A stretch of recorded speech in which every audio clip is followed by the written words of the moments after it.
The bill for an act to prevent, prohibit and redress sexual harassment of students in tertiary institutions, matters connected therewith 2019, passed second reading during Wednesday's plenary.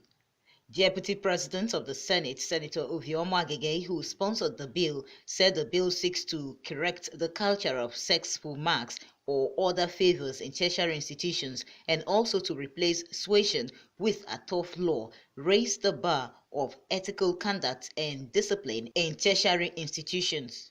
According to the bill, persons found guilty of sexual harassment shall be sentenced to 2 to 5 years imprisonment with no options of fine, while students will be allowed to submit sexual harassment complaints to administrative head of the institutions in question.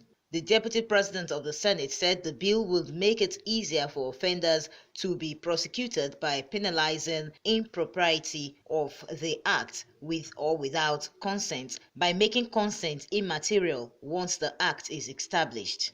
May I declare again, Mr. President, as I did in 2016, that I address this Senate not just as a lawmaker, but also as a parent, like a vast majority of our citizens and non-citizens. Mr. President, sexual harassment in our campuses is a repugnant challenge to our values as a people. For far too long, sexual predators masquerading as educators have plied the corridors of our nation's higher institutions unchecked.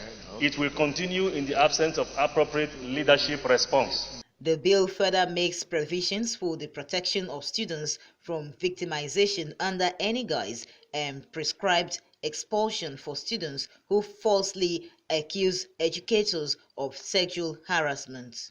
On suggestions of inadequate sanctions for students who falsely accuse educators of sexual harassment, the reality, Mr. President, that this bill prescribes expulsion for those students.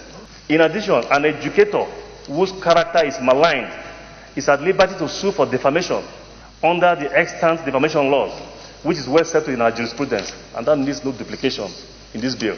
The bill, which got the nod of senators, had been referred to the Senate Committee on Judiciary, Human Rights and Legal Matters for further legislative work. Meanwhile, other bills sponsored by the Deputy President of the Senate that have passed first reading include the Court of Appeal Act Amendment Bill, the Dormant Account Funds Management Establishment Bill, the Federal Polytechnic Orogun Establishment Bill, and the National Industrial Court Amendment Bill.